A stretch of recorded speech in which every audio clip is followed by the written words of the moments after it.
नरेंद्र मोदी को 400 सीटें आ रही हैं या 150 सीटें आ रही हैं। नरेंद्र मोदी हर रैली में पब्लिक के बीच नारा लगाते हैं, अब की बार 400 पार। मगर राहुल गांधी ने नरेंद्र मोदी पर अपना खुद का सर्वे कराया। राहुल गांधी अपना या अपनी पार्टी का सर्वे नहीं करा रहे हैं, मोदी पर सर्वे करवा रहे हैं। नरेंद्र मोदी का डर क्या होता है वो विरोधियों के चेहरे पर दिखने लगा है। कम से कम राहुल गांधी के चेहरे पर तो दिख ही रहा है। कांग्रेस पार्टी इतनी कंफ्यूज है कि राहुल 150 पर अटके हैं, प्रियंका 180 पर अटकी हैं, तो सिद्धारमैया 220 सीट कह रहे हैं, तो वहीं रेवंत रेड्डी 240 तक पहुंच गए हैं। मतलब साफ है, नरेंद्र मोदी ने अब की बार 400 पार का जो नारा दिया है उसका आधार पता चल गया है। ये रिपोर्ट देखिए। 100 या 150, 180 या 200, 220 या 240, ये नंबर्स मोदी के दुश्मन गिना रहे हैं, हवा में तीर मार रहे हैं। राहुल को खुद अपना नंबर नहीं पता, मगर वो हर 15 दिन में मोदी का ही हिसाब किताब लगा रहे हैं, मोदी की ही रिपोर्ट मंगा रहे हैं। हमें रिपोर्ट मिल रही है, अब मुझे लग रहा है 150 तक जाएंगे। किसी के पास 100 का डेटा है, कोई 150 लेकर बैठा है, कोई 220 सीटें गिना रहा है, कोई 240 तक मोदी को पहुंचा रहा है। मोदी विरोधी गुट का हर नेता ज्योतिषाचार्य बना बैठा है, हर कोई अपनी अपनी फेक थ्योरी ही घुमाए जा रहा है। मोदी विरोधियों का न हिसाब सही है न किताब सही है। मसलन 2 हफ्ते पहले कांग्रेस की टाइमलाइन पर मोदी का स्कोर 180 था। एक हफ्ते के बाद 180 में से 30 माइनस हो गया और 150 पर आ गया। राहुल ने यह नहीं बताया कि वो कितनी सीटें जीत रहे हैं, मगर मोदी के लिए 150 वाली भविष्यवाणी कर रहे हैं। लेकिन कांग्रेस पार्टी का खुद का डेटा मिसमैच हो रखा है। इंडी अलायंस वाले भी अलग अलग नंबर्स फेंक रहे हैं। पहले डिटेल में इसके कुछ सैंपल्स देखिए। सैंपल नंबर 1, संजय राउत यानी इंडी अलायंस में राहुल के पार्टनर, ये मोदी को 100 सीट दे रहे हैं। मोदी जी को 100 सीट भी नहीं मिलेगी। मोदी जी को 100 सीट भी नहीं मिलेगी। मोदी जी को 100 सीट भी नहीं मिलेगी। सैंपल नंबर 2, खुद राहुल गांधी जो 180 से 150 पर आ गए हैं, मोदी की सीटें घटाते जा रहे हैं। सैंपल नंबर 3, प्रियंका गांधी जो राहुल के 150 में 30 सीटें जोड़कर मोदी को 180 सीटें दिला रही हैं। बीजेपी को मुझे लग रहा था 15-20 दिन पहले कि 180 से 180 तक जाएंगे, अब मुझे लग रहा है 150 तक जाएंगे। हर स्टेट में हमें रिपोर्ट मिल रही है कि हमारा चुनाव इम्प्रूव कर रहा है और अंडर करंट है। किस आधार पे ये कह रहे हैं कि ये 400 पार होंगे, यही जाने। कह रहे हैं 370। हाँ, या 370 अच्छा, या तो इन्होंने कुछ गड़बड़ पहले से कर रखी है कि इनको मालूम है कि हमें 400 मिलने वाले हैं, है कि नहीं? नहीं तो इस तरह ज्योतिषी की तरह कैसे कह सकते हैं कि क्या मिल रहा है। हम इतना कह सकते हैं कि अगर इस देश में आज के दिन ऐसा चुनाव हो जिसमें कोई गड़बड़ी नहीं हो, जिसमें ईवीएम में कोई गड़बड़ी नहीं है, तो मैं दावे के साथ कह सकती हूँ ये 180 से ज्यादा सीट नहीं ले सकते, उससे भी कम लेंगे। लेकिन राहुल की 150 और प्रियंका की 180 वाली भविष्यवाणी को खुद उन्हीं की पार्टी के नेता पंक्चर कर रहे हैं। इसके भी सैंपल हमारे पास हैं। राहुल 150 कर रहे हैं। राहुल के फेवरेट सिद्धारमैया अपनी रिपोर्ट के आधार पर मोदी को 220 सीटें दिला रहे हैं। सिद्धारमैया की 220 वाली भविष्यवाणी को तेलंगाना के सीएम रेवंत रेड्डी ये कहकर काट रहे हैं कि मोदी तो 240 तक आसानी से जा रहे हैं। According to me, 200 to 220 seats they may win. That is the report I am having. इस बार दिल्ली में सब कुछ मिलने वाले नहीं है, राजस्थान में मिलने वाले नहीं है, या हरियाणा में मिलने वाले नहीं है, गुजरात में मिलने वाले नहीं है, यूपी में जितना सीट है उतना मिलने वाले नहीं है, बिहार में भी मिलने वाले नहीं है, साउथ में 129 है। 129 कर्नाटका से out of 28, 27 they have got. इस बार तो 10-12 भी मिलने वाले नहीं है। तेलंगाना से 4 मिला था पिछले बार, इस बार तो 2 मिलने वाले। तो कहाँ से 400 मिलने वाले हैं? कहाँ? मुझे समझ में नहीं आ रहा है। मैं आज रजत शर्मा जी के प्रोग्राम में मैं कहकर जा रहा हूँ, रिजल्ट के बाद फिर रजत शर्मा जी से मैं फ़ोन पे बात करूँगा। 214 से लेकर 240 मैक्सिमम भारतीय जनता पार्टी का नंबर, उससे ज्यादा मिलने वाला नहीं है। सुन लिया आपने, राहुल की पार्टी के एक भी नेता का बयान एक दूसरे से मैच नहीं कर रहा, मगर उनकी टाइमलाइन पर 150 वाला स्कोर भी चल रहा है,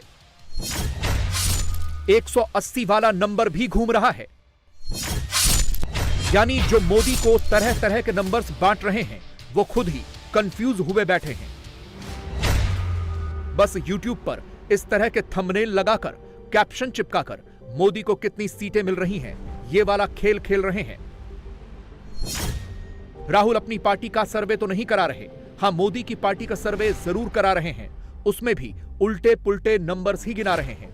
राहुल के दिमाग में यह नहीं चल रहा कि वो कितनी सीटें जीतेंगे, उनके दिमाग में 24 घंटे ये चल रहा है कि मोदी कितनी सीटें जीतेंगे, कहीं वो सच में 400 के पार तो नहीं चले जाएंगे। और इसका डर राहुल के चेहरे पर साफ साफ दिखता है, राहुल के एक्सप्रेशंस में वो डर झलकता है। इसे यूपी के एग्जाम्पल से समझिए। उत्तर प्रदेश जैसे बड़े राज्य में कांग्रेस सपा का गठजोड़ हुआ,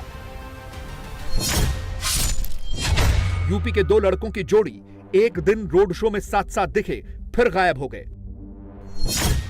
मगर राउंड 1 की वोटिंग से चंद घंटों पहले दोनों एक दूसरे के अगल बगल आकर बैठ गए और यूपी के दोनों लड़के एक साथ मिलकर मोदी मोदी करने लगे।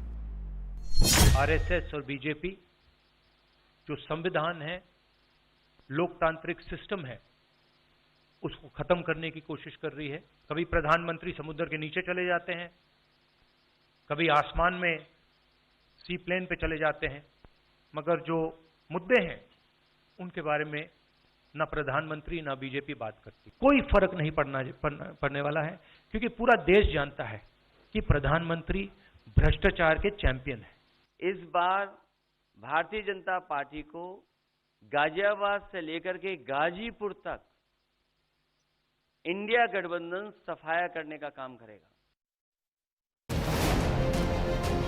यूपी के इन दो लड़कों की न मैथमेटिक्स सही है, न केमिस्ट्री सही है, सब कैमरे के लिए ही है। इसका भी सैंपल देखिए। राहुल इंडी इंडी करते हैं,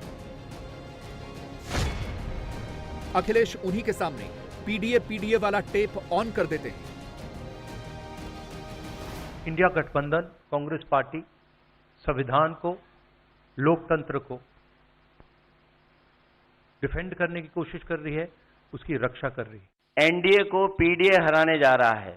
यहां से सफाया होगा गाजीपुर तक। जो 14 में आए थे वो 24 में चले जाएंगे, और यूपी वाले स्वागत भी अच्छा करते हैं, और इस बार तो ढोल नगाड़ा और सब कुछ की तैयारी है। इस बार विदाई भी बहुत शानदार होने जा रही है। राहुल के साथ वाली फोटो पोस्ट करके तड़क भड़क वाला कैप्शन लगा के अखिलेश माहौल तो बनाते हैं, मगर मन ही मन मोदी के सारे विरोधी एक दूसरे से ही चिढ़ते हैं। और इसकी झलक उस वक्त दिखती है जब अखिलेश बिजनौर पहुंचते हैं तो इशारों इशारों में कांग्रेस को ही कमजोर कह देते हैं। राहुल के 150 का जिक्र तक नहीं करते, मोदी के 400 की बात ही करते हैं। पार्टी ने अपनी हार का नहीं सोचा, सीट का नहीं सोचा। लोग जब सीटों का आकलन करने लगे तो उन्होंने कहा कि बताइए आपने कांग्रेस को इतनी सीटें दे दी। हमने कहा कि मुझे गठबंधन करना था, इसलिए हमने 17 सीटें कांग्रेस की पार्टी को दे दी। कहीं ऐसा ना हो कि यहाँ की हवा कुछ और चलने लगे, कहीं ऐसा तो नहीं है। जो लोग 400 पार कह रहे हैं, बताओ 400 हराओगे उन्हें कि नहीं हराओगे? अब इस खींचतान का एक और सैंपल देखिए। नगीना लोकसभा सीट पर चुनावी रैली के लिए अखिलेश के साथ राहुल को भी आना था। पोस्टर छप चुके थे, लेकिन ऐन मौके पर राहुल निकल लिए और अखिलेश को संजय सिंह से काम चलाना पड़ा। पोस्टर से राहुल को हटाना पड़ा, लेकिन इंडी गुट दावे तो ऐसे करता है जैसे सब ठीक ठाक ही है। अखिलेश जी और राहुल गांधी जी साथ में आए। महाराष्ट्र में आने वाले दिनों में उद्धव ठाकरे जी, शरद पवार और राहुल गांधी जी साथ में दिखेंगे आपको। हर राज्य में जो क्षेत्रीय नेता है, उनके साथ राहुल गांधी जी अगर दिखते हैं तो जरूर उस राज्य में उनका प्रभाव पड़ेगा। एक लाइन में कहें तो आपसी तालमेल को लेकर भी पूरा का पूरा इंडी अलायंस ही कंफ्यूज्ड है। यूपी के दोनों लड़के 30 मिनट की प्रेस कॉन्फ्रेंस तो करते हैं, मगर अखिलेश किसी और लाइन पर चलते हैं और राहुल अपने ही वादे से मुकर जाते हैं। कुछ दिन पहले ही राहुल ने खटाखट गरीबी हटाने का वादा किया था। अब वोटिंग से कुछ घंटे पहले राहुल ने फटाफट अपने वादे से यूटर्न मार लिया है। नरेंद्र मोदी जी ने 16 लाख करोड़ रुपया 22-25 लोगों का कर्जा माफ किया है। मैं उस नंबर को लिए चल रहा हूं। हम हिंदुस्तान के हर गरीब की मदद करेंगे। खटाखट खटाखट खटाखट खटाखट आता रहेगा।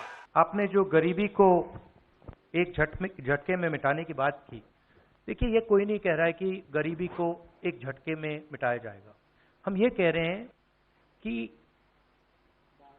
गरीबी को गहरी चोट पहुंचाई जा सकती है। मोदी विरोधी इंडी अलायंस गुणा भाग तो सही से कर नहीं पा रहा। बस 14 में आए थे, 24 में चले जाएंगे, यही रट लगा रहा है। 19 में यूपी के जो लड़के बिछड़ गए थे वो 24 में साथ तो आए हैं, मगर कितनी सीटें मिलेंगी ये तक नहीं जोड़ पाए।